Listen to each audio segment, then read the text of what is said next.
다 함께 사도신경으로 우리의 신앙을 하나님 아버지께 고백하겠습니다. 나는 전능하신 아버지 하나님, 천지의 창조주를 믿습니다. 나는 그의 유일하신 아들, 우리 주 예수 그리스도를 믿습니다. 그는 성령으로 잉태되어 동정녀 마리아에게서 나시고 본디오 빌라도에게 고난을 받아 십자가에 못 박혀 죽으시고 장사된 지 사흘 만에 죽은 자 가운데서 다시 살아나셨으며 하늘에 오르시어 전능하신 아버지 하나님 우편에 앉아 계시다가 거기로부터 살아있는 자와 죽은 자를 심판하러 오십니다. 나는 성령을 믿으며 거룩한 공교회와 성도의 교제와 죄를 용서받는 것과 몸의 부활과 영생을 믿습니다. 아멘. 중경 친구들 반갑습니다. 오늘도 이렇게 영상 예배로 찾아뵙게 되었네요. 계속해서 우리가 각자의 자리에서 큰 소리로 찬양할 수 없는 그런 상황이지만 작은 소리로라도 찬양 따라 부르시면서 찬양 시간 속에서 은혜 누리시는 그런 시간 되었으면 좋겠습니다. 오늘도 이제 찬양하기 전에 말씀을 한 구절 읽고 시작하려고 하는데 마태복음 11장 28절입니다. 제가 읽어드릴게요. 수고하고 무거운 짐진 자들아 다 내게로 오라. 내가 너희를 쉬게 하리라. 아멘. 저는 요즘에 계속 이 말씀을 붙들려고 노력 중인 것 같아요. 아등바등. 그러니까 제가 살아가면서 저에게 제 어깨에 계속 지워지는 그런 짐들, 제 미래에 대해서 가장 크게 다가오는 것 같아요. 어떻게 살아가야 될까? 그 문제에 대해서 저는 좀 많이 가끔씩 짓눌리고 좀 마음의 무거움을 느끼는데 계속해서 이 말씀을 생각하려고 하는 것 같아요. 나에게 있는 무거운 짐을 주님께로 가져가면은 나를 쉬게 해주신다 하시는구나 하면서 그렇게 가져가면은 정말로 하나님께서 이 마음의 평안함을 주시는 것 같아요. 왜냐하면은 하나님께서 저의 그리고 우리 모두의 창조자 되시고 인도자 되시니까 우리의 삶을 우리보다 더 잘 아시는 분, 이미 우리가 태어나기 전부터 계획하신 분이시니까.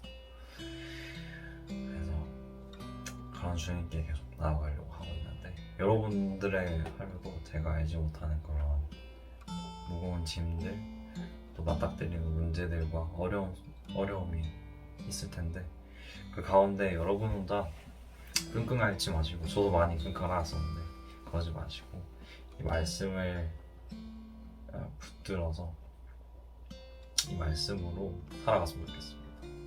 하나님께 무거운 짐을 다 가져가게 하나님 앞에서 내려놓고 하나님이 주시는 그 자유함과 은혜 누리시는 여러분들이 되었으면 좋겠습니다. 네, 그래서 우리 찬양으로 우리가 그렇게 살아가겠다고 고백하는 좀 그러한 주님을 찬양하는 시간 되었으면 좋겠습니다. 함께 찬양합시다.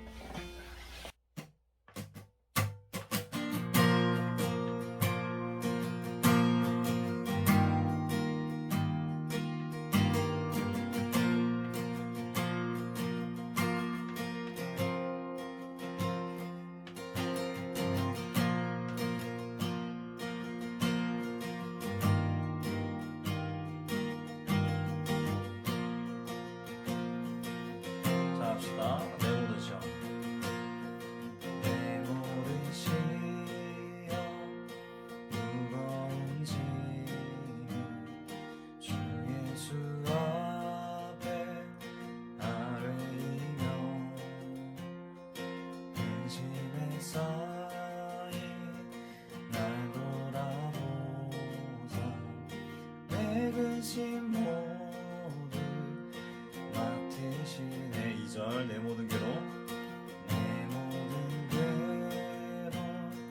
닥치는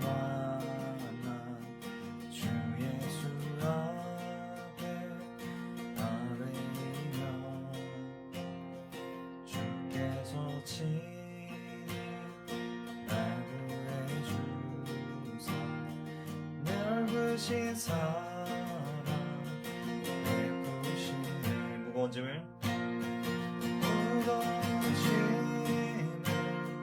나홀로 지고 경기가 못해 쓰러질 때 불쌍히 여겨 구원해주니 은혜의 주님 오직 예수. 3절로 잘 합시다. 내 짐이 점점 무거워지네. 주 예수 앞에 나를 이며 주께서 친히 날 구해주사 내 대신 짐을 져주시네. 4절 마음의 시험 마음의 시험 무서운 죄를 주 예수 앞에 나를 이며 예수는 나의 능력이 되사 세상을 이겨주시네. 무거운 짐을 나 홀로 지고 겁니다 못해 쓰러질 때 불쌍히 여겨 구원해주니 은혜의 주님 오직 무거운 짐을 나 홀로 지고 경기가 못해 쓰러질 때 불쌍히 여겨 구원해주니 은혜의 주님. 마지막으로 살펴 무거운 짐을 나 홀로 지고 갑니다 못해 쓰러질 때 불쌍히 여겨 구원해주니 은혜의 주님 오직 예수. 불쌍히 여겨 불쌍히 여겨 구원해주니 은혜의 주님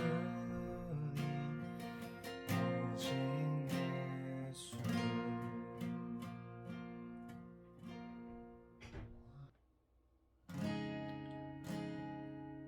우리 계속해서 찬양할 때 전능하신 나의 주님이라는 찬양을 할 텐데 우리가 앞서 찬양했던 그 찬양의 가사는 우리가 모든 시험과 모든 짐을 맡길 수 있는 이유는 하나님께서 전지전능하시기 때문에 생각해요. 죽은 자를 살리시기도 하셨고 또 못 걷는 자를 걷게도 하셨고 눈 먼 자를 보게도 하셨고 그런 주님이 우리가 가지고 있는 어떠한 문제들과 어려움을 해결하실 수가 없으실까요? 아니죠. 그래서 계속해서 찬양할 때 전능하신 주님을 찬양하면서 우리의 모든 괴로움, 모든 어려움들 해결해 주시고 짐을 대신 지시는 주님을 생각하면서 찬양을 나갔으면 좋겠습니다. 전능하신 나의 주 하나님은 전능하신 나의 주 하나님은 알지 못하실 일 전혀 없네. 우리의 모든 강구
말씀 의지하여 주의 말씀 의지하여 깊은 곳에 금을 던져 오늘 그가 놀라운 일을 이루시는 것 보라. 주의 말씀 의지하여 깊은 곳에 금을 던져 믿는 자에게 넣지 못함 없네. 믿는 자에게 넣지 못함 없네. 믿는 자에게 넣지 못함 없네.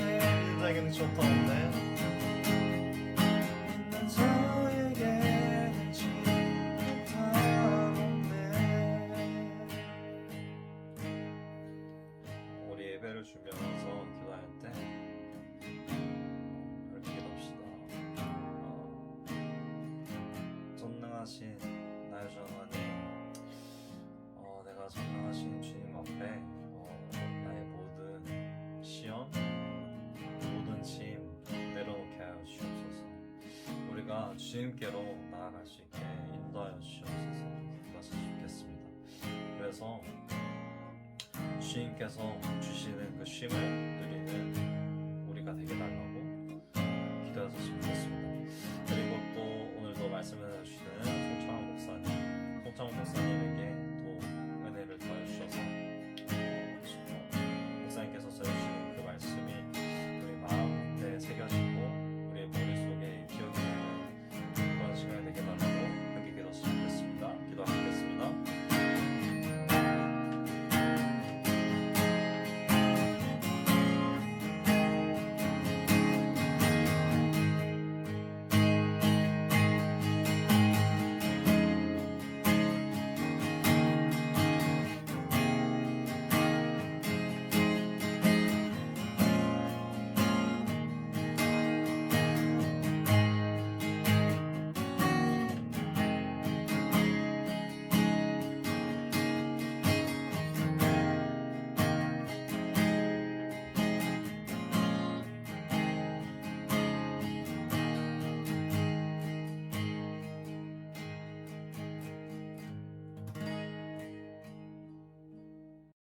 기도하시겠습니다. 하나님 아버지, 코로나 상황 속에서도 예배를 드릴 수 있게 해주셔서 감사합니다.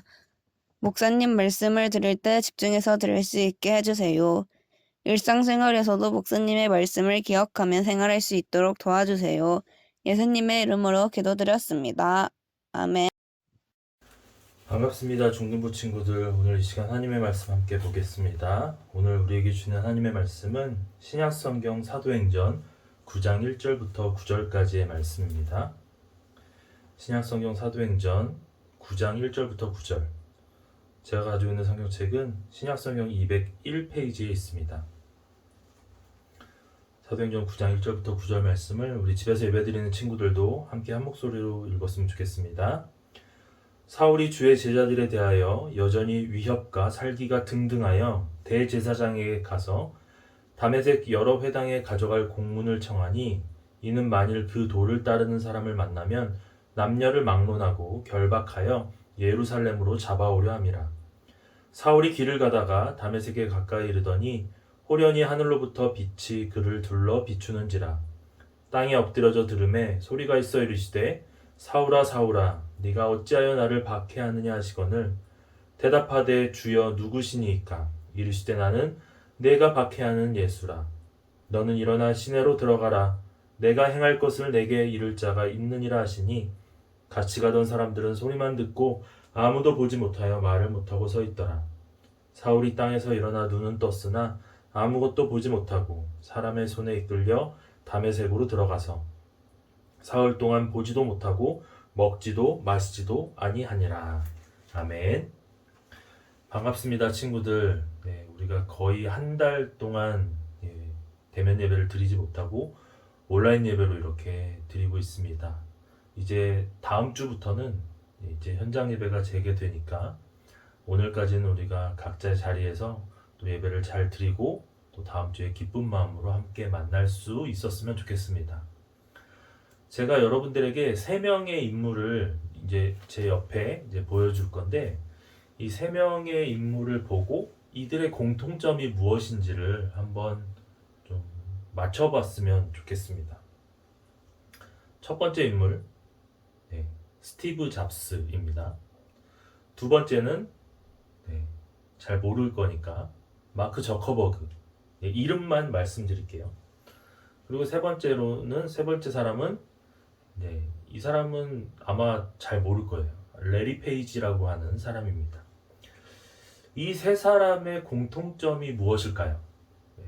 제가 보여드렸던 이 세 명의 인물, 첫 번째로 보여드렸던 인물이 잡스, 스티브 잡스, 잘 알죠? 이 사람은 뭐 두 번째 보여줬던 마크 저커버그도 아마 많이 알 수 있을 거예요, 우리 친구들이. 세 번째로 보여줬던 레리 페이지라는 인물까지, 이 세 명의 공통점은 돈이 많고 유명한 것도 맞지만, 이들 세 명을 통해서 이들이 개발한 뭐 물건이라든지 혹은 뭐 아이디어를 통해서 세상에 지금까지 흘러갔던 그 흐름들을 완전히 좀 바꿔놓는, 흐름을 완전 뒤바꿔놓는 그런 사건을 일으켰던 사람들이 바로 이 세 명의 사람입니다. 물론 이 사람들뿐만 아니라 이 세상의 흐름을 바꾼 사람들은 굉장히 다양하지만, 대표적으로 이 세 사람이 그런 인물이라고 할 수 있어요. 뭐 스티브 잡스는 뭐 여러분들 잘 알고 있듯이, 여러분들도 아마 쓰는 친구들이 있을 거지만, 이 아이폰을 만든 사람이잖아요. 애플의 창업자. 그리고 두 번째로 보여줬던 마크 저커버그라는 사람은 우리가 자주 스마트폰으로 하고 있는 페이스북을 만든 페이스북 창업자.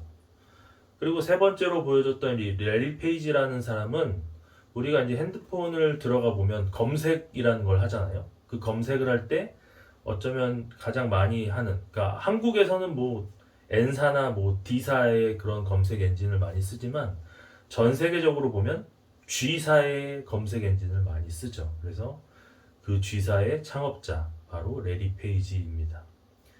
자, 이 세 사람이 그런 자신이 만든 물건이나 또 아이디어를 통해서 세상의 흐름을 완전히 바꿔놨는데, 그런 세상의 흐름을 바꿔놓는 사람들이나 물건, 그런 것들을 통틀어서 요즘에 뭐라고 하냐면 게임 체인저라고 얘기를 합니다. 아마 들어본 친구도 분명히 있을 거예요. 지금까지 흘러왔던 흐름을 하나의 물건이나 하나의 아이디어를 통해서 완전히 뒤바꿔놓는, 게임을 완전히 흐름을 바꿔놓는 그런 것을 가리켜서 게임 체인저라고 얘기를 하죠. 이 세 사람이 바로 그런 게임 체인저의 역할을 했던 사람입니다. 자, 오늘 우리는 사도행전의 말씀을 함께 나누는데요. 사도행전은 뭐 우리가 잘 뭐 알 수도 있고 모를 수도 있겠지만, 대표적으로 유명한 성경 구절 말씀이 있어요. 바로 사도행전 1장 8절의 말씀인데, 사도행전 1장 8절 말씀 아마 외우는 친구도 있겠지만 이런 말씀이 나오죠. 그래서 오직 성령이 너희에게 임하시면 너희가 권능을 받고 예루살렘과 온 유대와 사마리아와 땅 끝까지 이르러 내 증인이 되리라 하시니라. 아멘. 자, 예수님께서 저와 여러분에게 하셨던 가장 큰 명령 중에 하나가 뭐였냐면, 땅 끝까지 이르러 나의 증인이 되라라고 말씀을 하셨어요. 그 명령을 하신 지 지금 이제 벌써 2000년이라는 시간이 훨씬 지났죠. 그러나 지금도 믿지 않는 사람들은 여전히 많이 있고, 그죠? 이런 사람들을 제자 삼아야 할 믿는 그리스도인들은 양적으로도 또 질적으로도 점점점 추락하고 있는 것이 오늘의 현실입니다.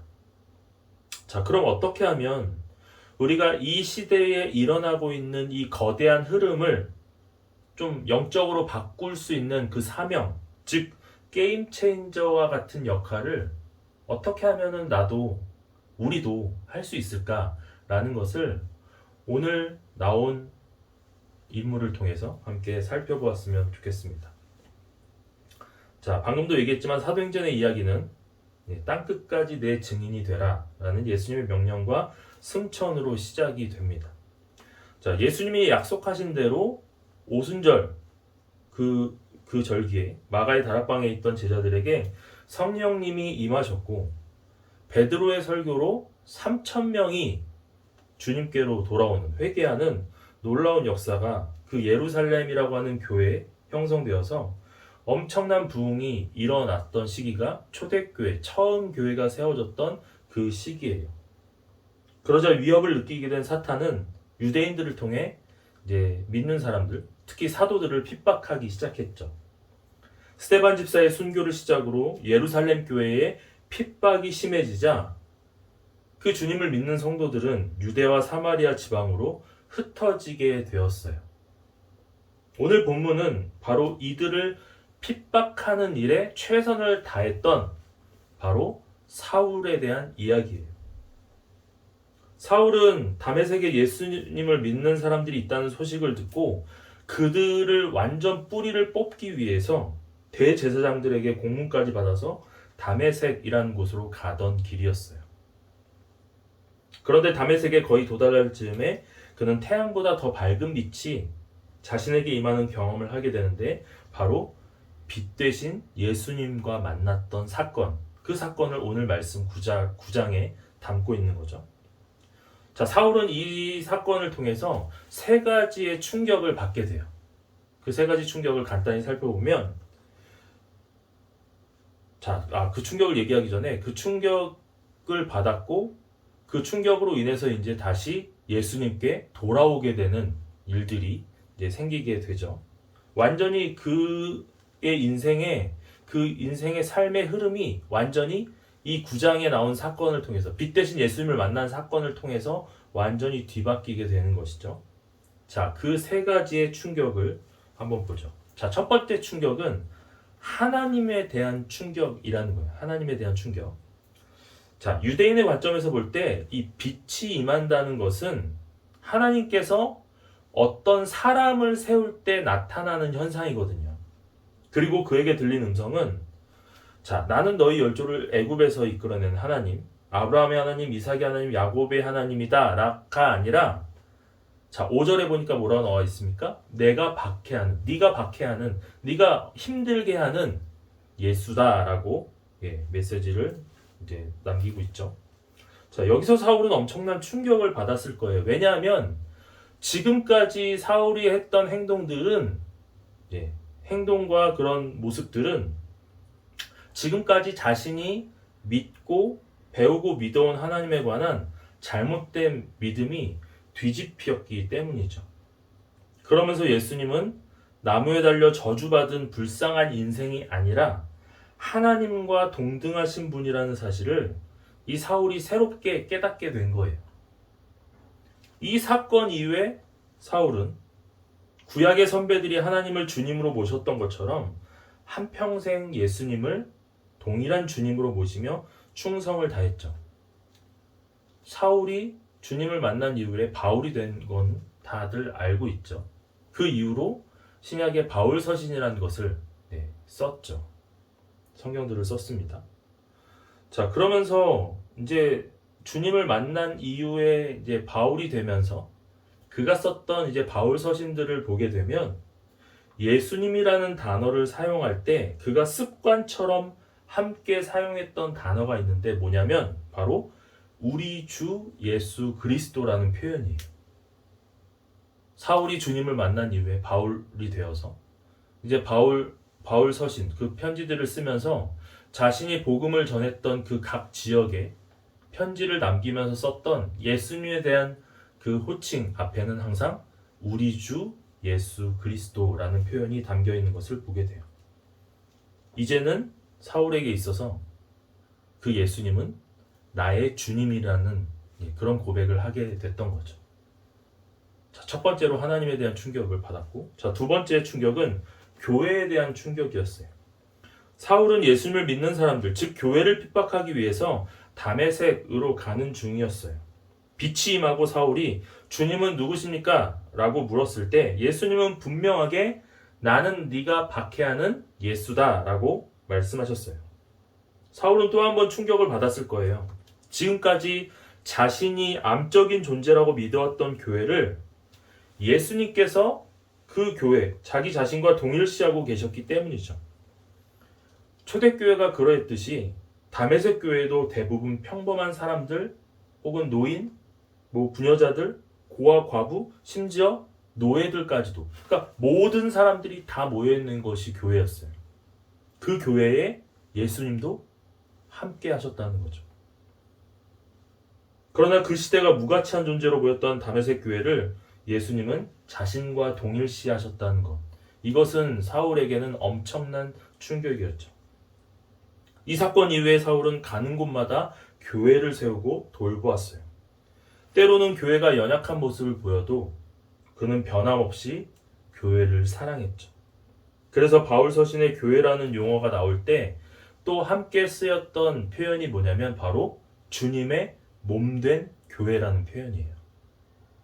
예수님께서 교회를 동일시하셨던 거죠. 교회에 있는 사람들과 자신을 동일시하셨던 것처럼 사울 역시도 그 주님을 만난 이후에는 그 교회 역시 주님의 몸된 교회라는 표현을 골로새서와 에베소서의 말씀을 통해서 살펴볼 수가 있습니다. 교회에 대한 충격, 두 번째였고, 세 번째 충격은 바로 자기 자신에 대한 충격이에요. 사울은 당시 많은 그리스도인들에게 공포의 대상이자 원수 같은 존재였어요. 가는 곳마다 기독교, 예수님을 믿는 사람들이라면 다 그들을 감옥에 가둬놓고 핍박했으니까 얼마나 다른 사람들이 볼 때는 두려움의 존재였을까요? 그런데 바로 그 사울에게 예수님께서 나타나셔서 나는 네가 핍박하는 예수라 라는 말이 귀에 들렸을 때 사울은 어떤 생각이 들었을까요? 아마도 그동안 자신이 지은 모든 죄악들이 떠오르면서 엄청난 두려움에 떨었을 거예요. 그러나 예수님은 사울에게 세 번째 충격을 주셨죠. 오늘 9장 6절 말씀입니다. 너는 일어나 시내로 들어가라. 네가 행할 것을 내게 이를 자가 있느니라. 아멘. 어떤 고통을 주어도 시원치 않을 자신을 예수님께서 용서해 주셨다는 거예요. 자, 용서해 주셨을 뿐만 아니라 거기에 새로운 사명까지 주신 거죠.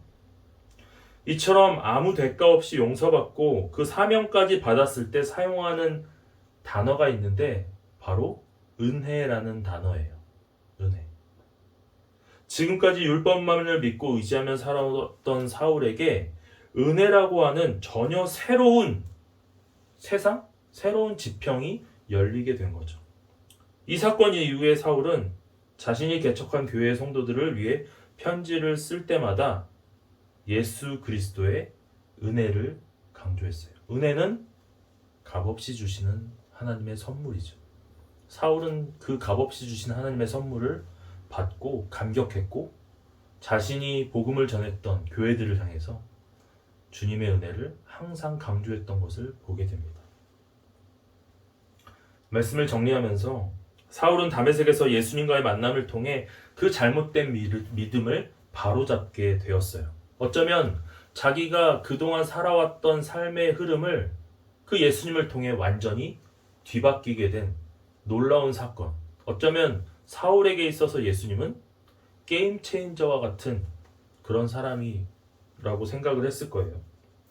예수님은 하나님과 동일한 주님이시고 교회는 곧 예수님의 신비한 몸이라는 것, 그리고 영혼을 살리는 것은 율법이 아니라 은혜라고 하는 그 바른 믿음을 사울은 이제 갖게 된 거죠. 그를 통해 로마, 에베소, 빌립보, 고린도, 갈라디아 등등의 지역에 정말 수많은 교회가 세워지고 수많은 제자들이 배출되었으며 이들을 통해 우상으로 가득했던 로마와 세계가 복음으로 변화되었다는 거예요. 성경은 말해요. 이 시대의 흐름을 바꾸는 사명을 감당하고 싶다면 우리의 잘못된 믿음을 바꾸라고 말이죠. 어떻게 해야 우리가 바울과 같은 영향력이 있는 삶을 살아갈 수가 있을까요? 우리의 잘못된 믿음을 바로잡아야 합니다. 예수님께서 여러분들에게 유일한 주님이신지, 교회는 여러분들에게 예수님의 진정한 몸인지, 여러분의 삶의 모든 영역은 은혜의 지배를 받고 있는지 한번 스스로가 진단해보고 생각해보세요. 지금 우리가 드리는 이 예배의 순간, 또 우리가 살아가고 있는 그 하루하루의 삶의 순간에 과연 주님은 어떤 존재인지, 내가 속한 이 교회는 나에게 어떤 의미인지, 또 우리의 삶의 모든 영역에는 하나님의 은혜가 항상 자리 잡고 있는지, 그 은혜에 감사하고 감격하고 있는지 스스로 한번 진단해 보세요. 오늘 하나님께서는 바른 믿음을 가진 한 사람을 찾고 계세요. 그리고 그 사람을 통해 이 시대의 거대한 흐름을 바꾸실 거예요. 저와 여러분이 그 시대의 흐름을 바꿀 수 있는, 그 영적인 시대의 흐름을 바꿀 수 있는 게임 체인저와 같은 역할을 하기를 진심으로 소망합니다. 함께 기도하겠습니다. 사랑의 주님, 감사합니다. 오늘 말씀을 통해서 그 사울이 주님을 만났던 그 사건을 통해 이제는 교회를 핍박하고 박해하는 자가 아닌, 이제는 주님을 만난 이후의 삶이 예수님을 진정한 주인으로 모시고 모든 교회들을 향해서 주님의 몸된 교회라는 그 사실을 또한 인정하고, 또 그가 살아가는 모든 삶이 다 주님의 은혜라고 하는 고백이 나타났던 것처럼 우리의 삶 속에서도 그 예수님을 나의 주인으로 매일매일 모시고 생각하고 기억하고, 또 내가 속한 그 교회 공동체가 예수님을 머리로 하는 몸된 교회라는 그 사실을 잊지 않고, 또 모든 삶이 하나님의 은혜라는 사실을 기억하면서 우리의 삶 또한 사울이 변화된 후에 많은 영혼들을 구원했던 것처럼, 복음을 전했던 것처럼 우리 또한 나의 삶 속에 주의 복음을 온 세상에 전할 수 있는, 그래서 이 시대의 영적 흐름을 바꿀 수 있는 영적인 게임 체인저와 같은 우리 모두가 될 수 있도록 주님 은혜 베풀어 주시옵소서. 코로나로 인해 우리가 함께 예배드리지 못해서 또 힘든 시간을 보내고 있지만, 또 다음 주에는 건강한 모습으로 우리가 함께 모여 또 기쁨으로 주님 앞에 예배하며 주님 앞에 온전히 우리의 마음과 정성을 드리며 나아가는 또 기쁨의 예배될 수 있도록 주께서 함께하여 주시옵소서. 하루하루의 삶 가운데 또 힘들어하는 우리 친구들이 있다면, 또 아파하는 친구들이 있다면 주님 그들을 위로하여 주시고 치료하시고 회복시켜 주셔서 은혜의 주님을 우리가 삶 속에서 순간순간 경험하는 우리 모든 우리 중등부 공동체 될 수 있도록 주님 축복하여 주시옵소서. 감사를 드리며 예수 그리스도의 이름으로 기도드립니다. 아멘. 이 시간 다 함께 파송의 선포를 함께 고백하겠습니다. 집에서 예배드리는 친구들도 한 마음으로 한 뜻으로 함께 고백하기를 원합니다. 세상의 소망 되신 예수님의 능력을 힘입은 여러분들을 세상에 파송합니다. 한 주간 세상을 온유함과 너그러움으로 치유하는 삶을 살아가십시오. 아멘. 세상을 회복시키는 치유자로 살겠습니다. 아멘. 다 함께 주님이 가르쳐 주신 기도로 예배를 마치겠습니다.